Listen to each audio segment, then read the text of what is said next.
Purple Haze, Jimi Hendrix, one of the all-time iconic rock tunes. And would you believe me if I told you it's got two elements of jazz in it that make up its sound? It's true. We're going to start with what is famously called the Hendrix chord by some guitar players, which is the E7 sharp 9 chord. And, well, yes, Hendrix did like to use this chord, and it's the primary chord in Purple Haze. But, you know, that chord's been around for a long, long time.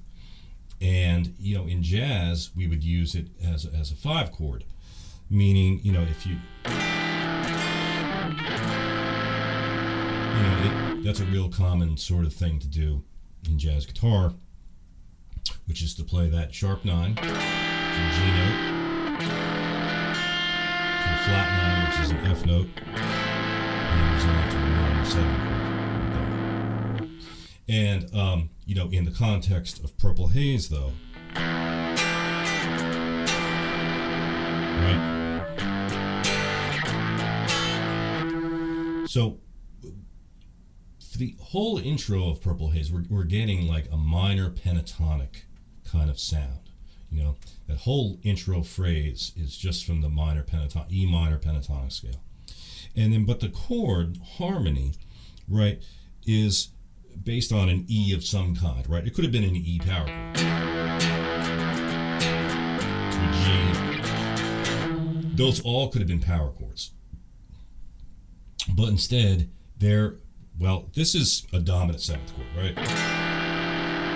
And when you have a sharp 9 chord, it always kind of straddles the line between major and minor, because you have both major and minor thirds in the same chord. You got the root, major third, 7, sharp 9, which is really the minor third, isn't it? It's a G. And then from here, you get a G major chord, bar chord, A major chord. So when you add up all the notes, apart from, let's say, the G sharp on the E7 sharp 9 chord, what you're going to find is you get all of the notes of the Dorian mode, E Dorian, which is E, F sharp, G, A, B, C sharp, D, E, right? Chordally, that's what you get when you add up all those chord tones. Melodically, when you hear his vocal melody, it's a lot of those notes are from that scale as well, right? There's no G sharps in the song except for one, which is in the sharp 9 chord, and there's one in the guitar solo. We'll get to that in a second. So if I said E Dorian, right, what does that mean? Usually in jazz they would tell you, well, you'll play that over a minor 7 chord, right? Well, not true. I mean, you can, of course. It sounds great over a minor 7. But as we're hearing here, you can also play it over a sharp 9 chord. You would think that wouldn't work because it's got the natural 9 in it, the Dorian mode, but it does. And if you don't know modes, if you don't know scales, it's a good time to think about it, as opposed to just tabbing things out, right, and not knowing what the notes are. Because I can guarantee you, I've never seen a guitar player on a professional gig who was reading tab. Think about that. I have seen them read notes, though. So if you don't know the notes, you should learn them. And here's a couple of methods I have for learning scale. This will work with any scale, by the way. For now, we'll use it for the E Dorian mode. Start with the first string. And I'm going to play all the notes of the scale ascending to the 12th fret. E, F sharp, G, A, B, C sharp, D, E. Right? We'll do the same thing on the second string. B, C sharp, D, E, F sharp, G, A, B. Right? Same thing on the G string. G, A, B, C sharp, D, E, F sharp, G, D string, D, E, F sharp, G, A, B, C sharp, D, A, B, C sharp, D, E, F sharp, G, A, E, F sharp, G, A, B, C sharp, D, E. Right? Now, think about it. It's two sharps. It's as if we're in the key of D major. We are, right? It's E Dorian is the second mode of D major. If you know your alphabet and you can remember F sharp and C sharp, and you know the whole and half steps on the fingerboard, how hard is it to name the notes? Shouldn't be that hard. If you've never done it before, it might be a little tricky in the beginning. But once you do it a few times, it should start to kind of make sense, yeah? Now, what you do from there, once you've done that, you do it on the 12th fret going up. It's the exact same thing. You've already done it, right? Because the 12th fret is the halfway point of the fingerboard. It doesn't look like it because the frets are closer together now. But it is the same thing. E, F sharp, G, A, B, C sharp, D. I mean, bend it to an E, why not? B, C sharp, D, E, F sharp, G, A. G, A, B, C sharp, D, E. D, E, F sharp, G, A, B, C sharp, D, E, F sharp, E, F sharp, G, A, B, C sharp. You'll probably never play that C sharp note all the way up there on the E string, but it's good to know it anyway. Okay. Now, once you can do all that, right, then you could do it in closed positions, meaning just going vertically across the fingerboard. So I'd start with the open E, and I'd work my way up to just like the 5th fret. So E, F sharp, G, A, B, C sharp, D, E, F sharp, G, A, B, C sharp, D, E, F sharp, G, A. Right? From there, maybe I'll move up to the 5th fret and play in one position from, let's say, 5th fret to 7th. A, B, C sharp, D, E, F sharp, G, A, B, C sharp, D, E, F sharp, G, A, B. From there, I'll start on, let's say, the 7th fret. B, C sharp, D, E, F sharp, G, A, B, C sharp, D, E, F sharp, G, A, B, C sharp, D.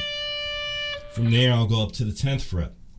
Now, essentially, this is just the D major scale. D, E, F sharp, G, A, B, C sharp, D, E, F sharp, G, A, B, C sharp, D, E.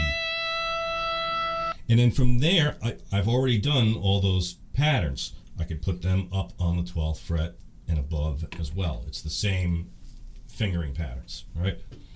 Okay, so that's a little bit how to learn the Dorian mode.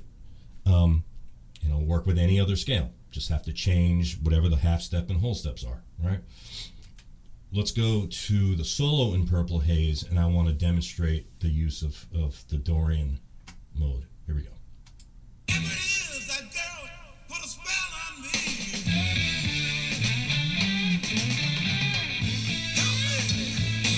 Okay, right off the bat. So the first thing we've got bass just playing A, B, D, and then we go to the E tonality, right? So, but on that A, let's see what he's doing. We're going to start on a C sharp note, slide into, the C sharp from the B. Then you get an E note, and then you're going to bend a B. And it's just about a whole step down.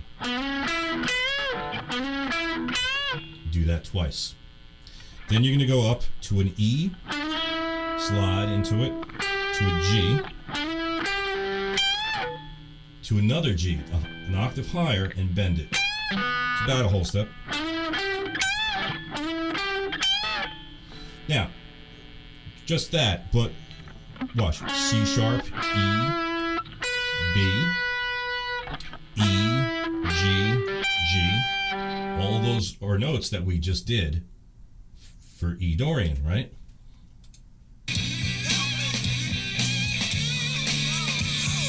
So kind of like he's bending an A up to a B. It's kind of that sort of lick a little bit. up to a D, and then a D on the pinky. So A and B and D are all in E Dorian, right? All right, let's take that little phrase there. So that's okay. B and C sharp to an A. There's that G sharp I mentioned before. It's the one time in the song he actually plays it where it's not part of the E7 sharp 9 chord. A to F sharp. E, G, A, G, E, G.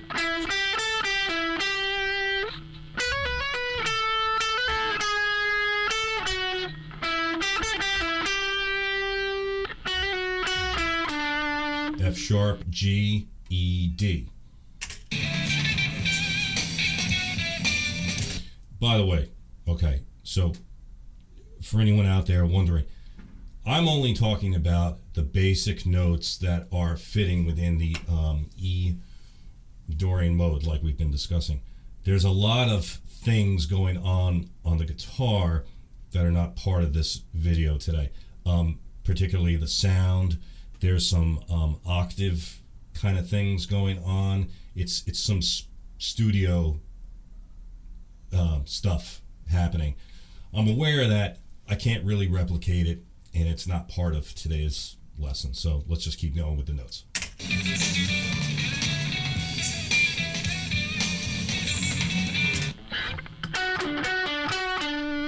Right, F sharp, D. There's just a lot of this F sharp, E, and D kind of, which is interesting because at this point the bass is playing E, F sharp, D, implying those kinds of chords, right?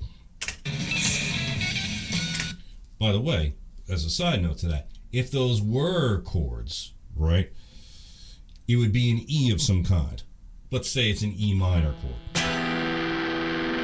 What would the F sharp be? It would be an F sharp minor chord. The D would be a D major chord. That's not actually what's being played, it's power chords.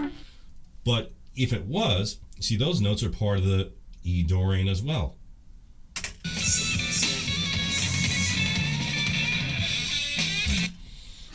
Every single one of those notes, except for the one G sharp that we had. Right. So that's something to consider, right? This is a great tune to learn, and certainly in the history of music, it's a super important tune.